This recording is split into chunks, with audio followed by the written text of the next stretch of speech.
시청자 여러분 안녕하십니까? 투데이 오늘은 김인실 대르사입니다. 5월의 첫 주 여러분과 함께하는 좋은 시간입니다. 쾌청한 봄날인데요.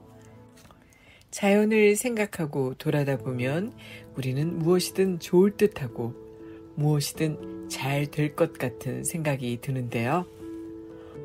어느 철학자의 말씀이 자연과 함께 친해지면서 우리는 더 편안한 삶과 행복이 보인다고 합니다.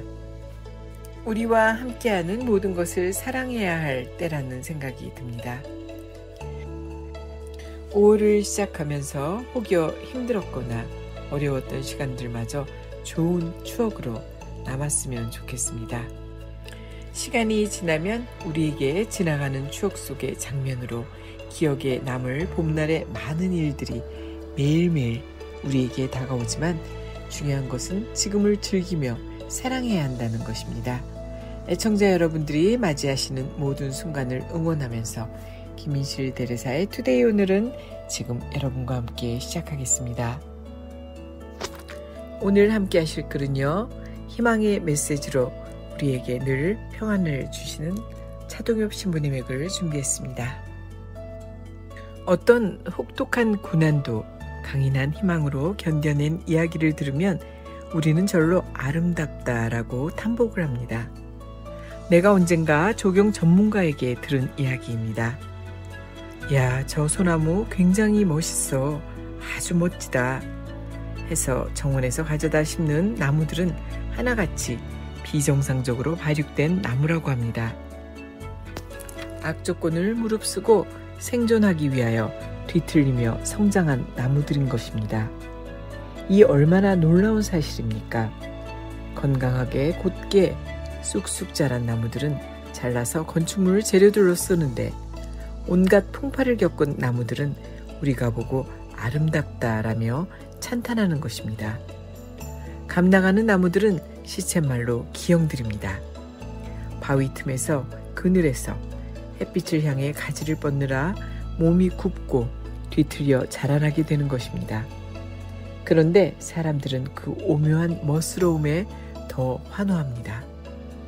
왜 인간은 소위 그런 기형 소나무에 끌리는 것일까요? 바로 인간 안에는 역경을 극복한 것을 포착하고 즐기는 천부적인 눈이 있기 때문이 아닐까요? 극한의 조건에서도 생존의 의지로 살아남은 영웅을 그리워하는 본능의 발로로서 자신들의 것이 가장 잘 보이는 자리에 그것들을 두고 보기 좋아하는 것입니다. 근사해. 저 울퉁불퉁한 마디 좀 봐. 뒤틀린 모습이 여간 위험스럽지가 않지? 이런 눈으로 우리 주변을 바라보면 이야기는 사뭇 달라집니다. 모르긴 몰라도 하느님은 늘 그러한 눈으로 우리들을 보고 있을 것입니다. 멀쑥하게 불편 없이 잘 자란 사람은 신의 눈에는 별로입니다. 고통과 역경을 이겨낸 사람들, 이 한가운데를 헤쳐나간 사람들에게 훨씬 더 큰 매력을 느끼고 있지 않습니까? 그리하여 손마디가 울퉁불퉁하여 인생의 연륜이 배어있고 다리도 고생하면서 휘고 허리도 구부정해진 사람을 보면서 신은 와, 저거 작품인데 하지 않을까요? 나는 누구보다도 고난이 절망을 거부하고 희망과 어우러져 가져다 준다는 사실을 알고 있습니다. 저술이나 강연 때에 그에 얽힌 추억은 빛을 발합니다. 어느 한 주제에 대해서 언급할 때에 열심히 말하면서도 무엇인가 맨송하고 그저 그렇다 싶을 때가 있습니다. 그럴 때는 영락없이 책에서 읽은 지혜를 전달할 경우입니다. 반면 말하는 도중 갑자기 힘이 들어가고 재미와 확신이 더해지면서 청중들에게 감동을 불러일으키는 때가 있습니다. 10중 8구 내가 직접 고생해서 희망의 낚시로 건져올린 지혜를 전할 경우는 꼭 그렇습니다. 희망은 고통에서 성장을 이끌어냅니다. 한 연구 결과를 따르면 고통은 지혜라는 결실을 맺는 것으로 나타났습니다. 독일 베를린의 막스 프랑크 교육연구소가 15년 동안 1000여 명을 대상으로 연구한 끝에 지혜로운 사람들이 갖는 공통점을 다음과 같이 밝혀냈습니다. 지혜로운 사람들은 대부분 역경이나 고난을 극복한 경험이 있습니다. 인생의 쓴맛을 본 사람들이 순탄한 삶을 살아온 사람들보다 훨씬 지혜롭다는 결과가 나왔습니다. 이 연구는 또한 똑같은 상황에서 삶의 태도가 전혀 다른 결과를 가져왔음을 알아냈습니다. 동일한 조건에서 개방적이고 창조적인 사람들은 지혜의 빛을 발하여 위대한 업적을 이룩했던 반면 고집이 세고 괴팍한 사람들은 오히려 지혜와 신용을 잃었다는 것입니다. 여기서도 관건은 희망적 태도가 있었는가 없었는가였던 것. 그렇습니다. 고통에서도 희망을 견지하면 삶에 지혜가 생깁니다. 그리고 고난을 잘 활용하면 일취월장의 계기가 됩니다. 이런 까닭에 영국 시인 바이런은 이렇게 말했습니다. 시련이란 진리로 통하는 으뜸 가는 길이다.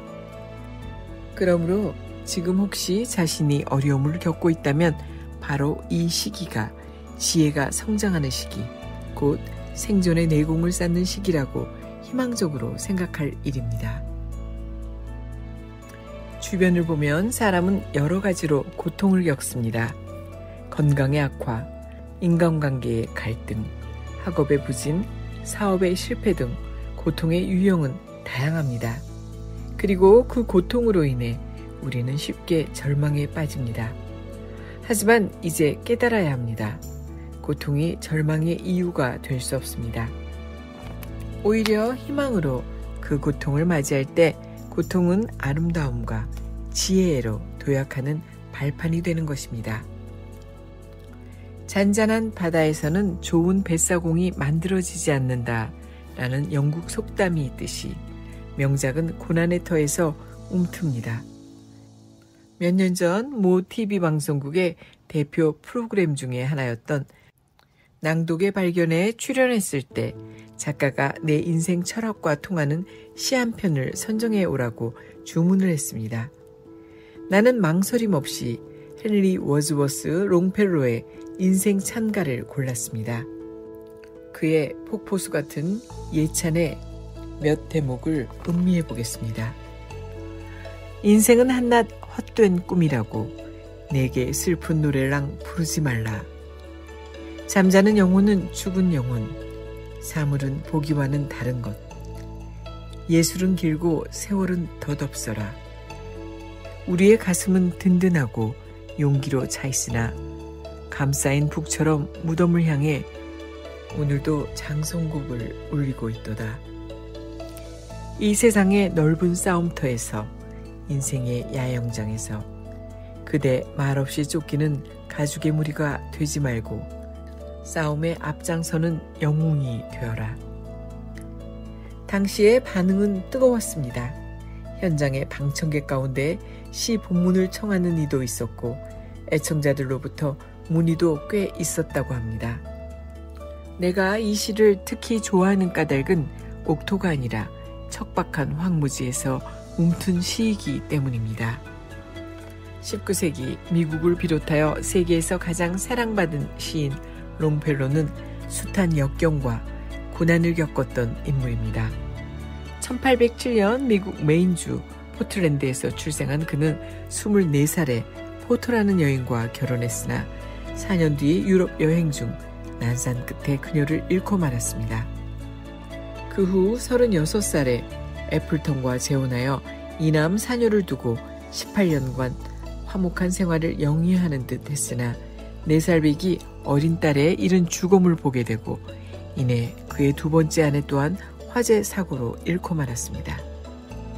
이렇듯 그의 삶은 걷잡을 수 없는 슬픔의 연속이었음에도 불구하고 그는 어떠한 원망이나 저항 없이 인생에 대한 찬미의 시를 읊었습니다. 어느덧 임종을 앞둔 롱펠로우에게 한 기자가 물었습니다. 선생님은 그 힘든 과거를 겪으면서도 작품에는 진한 인생의 향기가 담겨 있습니다. 그 비결이 무엇이죠? 롱펠로는 마당의 사과나무를 가리키며 말했습니다. 저 나무가 나의 스승입니다. 저 나무는 매우 늙었습니다. 그러나 해마다 단맛을 내는 사과가 주렁주렁 열리죠. 그것은 늙은 나뭇가지에서 새순이 돋기 때문입니다. 고목에서 새순을 보는 것, 그것은 바로 희망의 눈이었습니다. 마침 지금이라도 창을 열면 장미향의 5월이 우리를 더욱 상쾌하게 만들어줄 것 같은 주말입니다. 장미 색깔과 5월의 향기가 묻어나는, 그래서 이제는 가벼운 여름 옷을 매만지고 준비해야 할 시간이 온 것 같습니다. 매일매일 변하는 공간과 상황 속에서 벗어나 자연과 함께 숨쉬고 지내고 싶은 계절이죠. 비록 하는 일이, 해야 할 일이 마음에 들지 않고 따분하고 불편하더라도 항상 웃고 잘 이겨낼 수 있는 여유가 함께 했으면 좋겠습니다. 모든 분들의 불가능할 듯 보이는 희망과 소망까지도 다 이루어질 수 있기를 김인실 대레사의 투데이 오늘은 응원합니다. 싱그러운 계절, 그래서 계절의 여왕이라 부르는 5월의 첫 주에 여러분과 함께 했습니다. 함께 해주신 여러분 고맙습니다. 다음 주보다 좋은 내용으로 저는 이곳에서 여러분을 기다리겠습니다. 고맙습니다.